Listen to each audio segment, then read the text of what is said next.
Hey you guys, so I'm going to read you a new book today. It's actually a really old book I used to read when I was a kid. It's called Little Toot, okay, which is talking about a boat. And it was one of the books that I like to read. I think my grandparents read it to me some when I was a kid. So,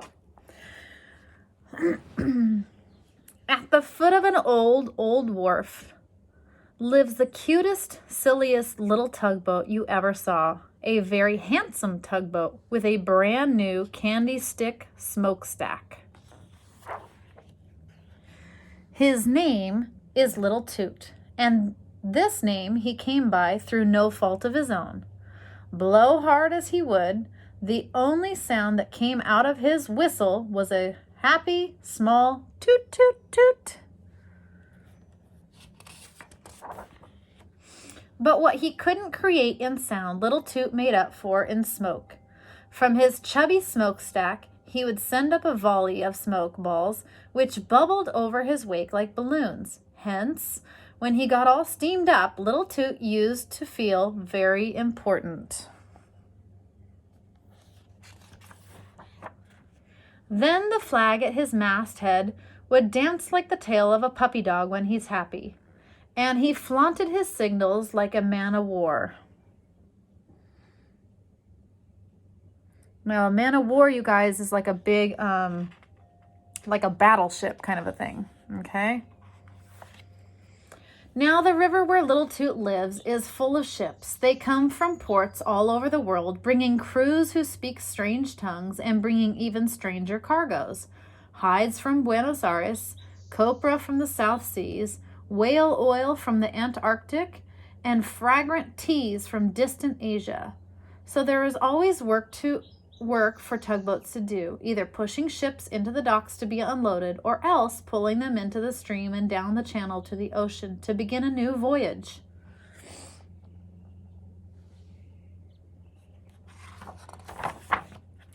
So a tugboat's life is busy, exciting one, and Little Toot was properly right in the middle of it.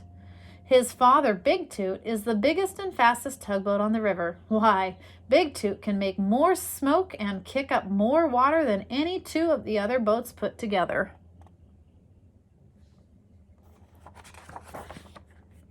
As for Grandfather Toot, he is an old sea dog who breathes smoke and tells of his mighty deeds on the river.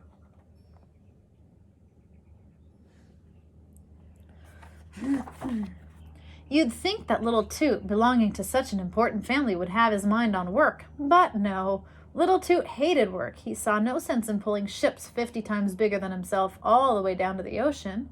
And he was scared of the wild seas that lay in wait outside the channel beyond where the harbor empties into the ocean.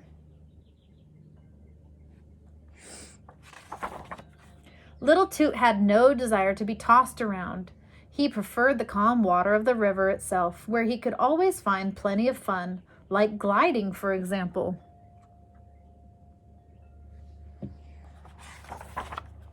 Or playing thread the needle around the piers. Or, what was even fancier, cutting figure eights.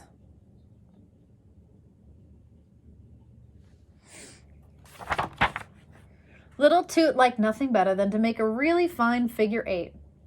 First, you throw your weight on one side, then on the other, and the result never failed to delight him, although his antics annoyed the hard-working tugboats awfully. You see the shape?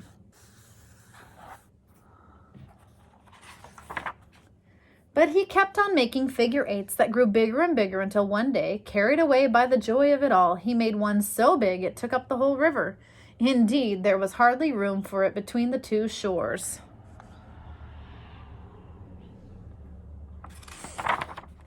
And no room at all for a big tug named J.G. McGillicuddy, which was bound downstream to pick up a string of coal barges from Hoboken. J.G. McGillicuddy had little love for other tugboats anyway, and a frivolous one like Little Toot made him mad. As witness,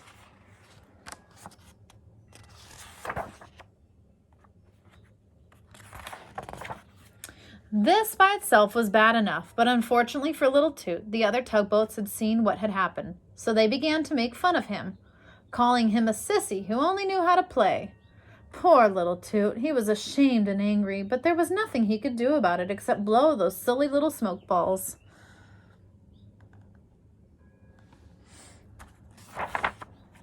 But the more he blew, the more the other boats laughed at him. Little Toot couldn't stand it. He fled to his favorite hiding place alongside the wharf, where his taunting friends could not reach him. And there he just sat and sulked.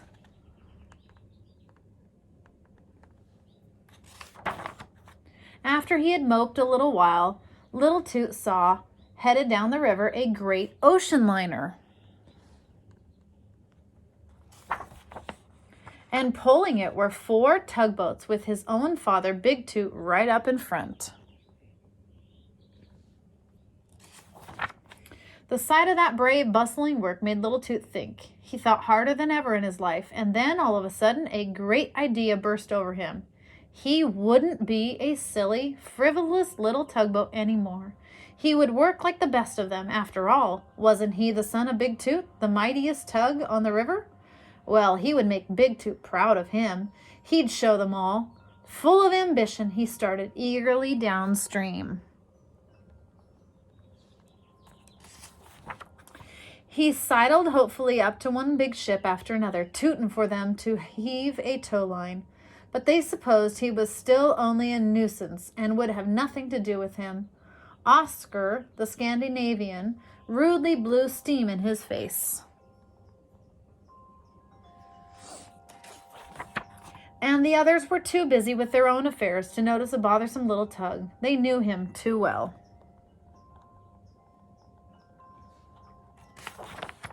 But the rudest of all was a great transatlantic liner, which blasted him right out of the water.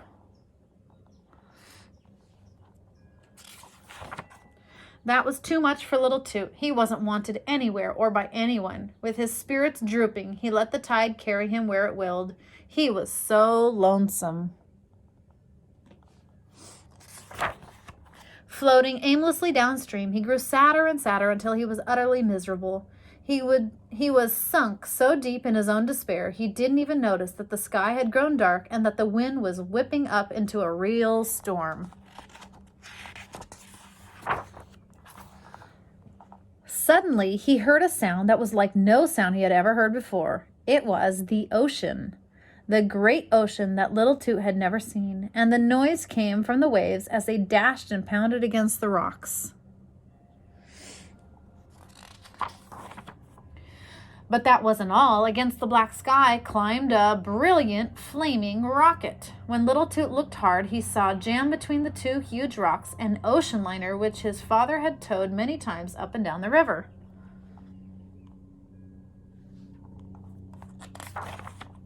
It was truly a terrible thing to see. Little Toot went wild with excitement. He began puffing those silly balls of smoke out of his smokestack. And as he did, a wonderful thought struck him. Why, those smoke balls could probably be seen way up the river where his father and grandfather were. So he puffed a signal. SOS. Way up the river they saw it. Of course, they had no idea who was making the signals, but they knew it meant come quickly. So they all dropped what they were doing to race to the rescue.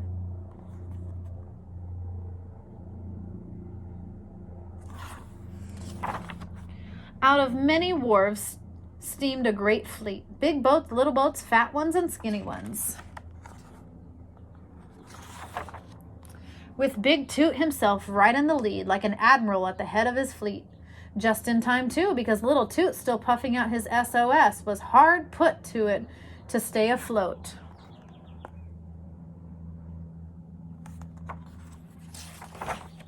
One wave spun him around till he was dizzy, and another tossed him up so high he was glad when a spiral-shaped wave came along for him to glide down on. Before he could spit the salt water out of his smokestack, still another wave came along and tossed him up again. It looked as though he'd never get down. All this was pretty awful for a tugboat that was used to being on smooth water of the river. What made it terrifying was the fact that out of the corner of his eye, when he was thus hung on a wave, Little Toot saw that the fleet wasn't able to make headway against such fierce seas. Even Grandfather Toot was bellowing he had never seen such a storm. Little Toot was scared green.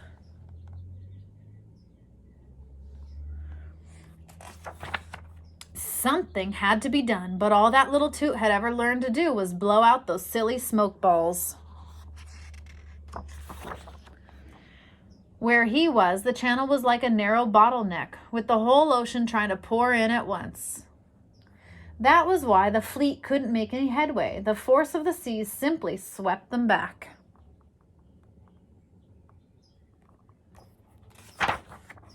Indeed, they were on the verge of giving up entirely when suddenly above the storm they heard a happy, familiar toot.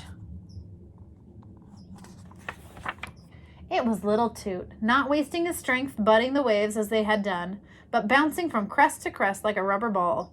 The pounding hurt like everything, but Little Toot kept right on going, and when Big Toot looked out to sea through his binoculars, he saw the crew on the great vessel throw a line to Little Toot.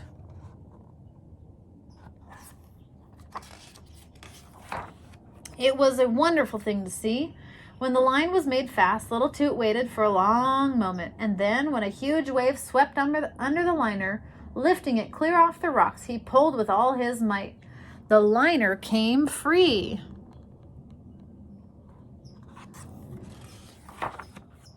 The people on board began to cheer, and the whole tugboat fleet insisted upon Little Toot's escorting the great boat back to the harbor.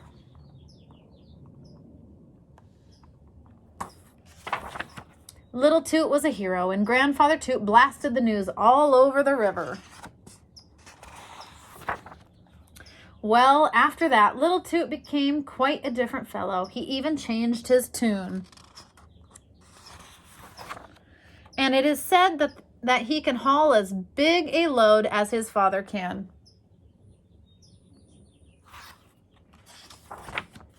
That is, when Big Toot hasn't a very big load to haul.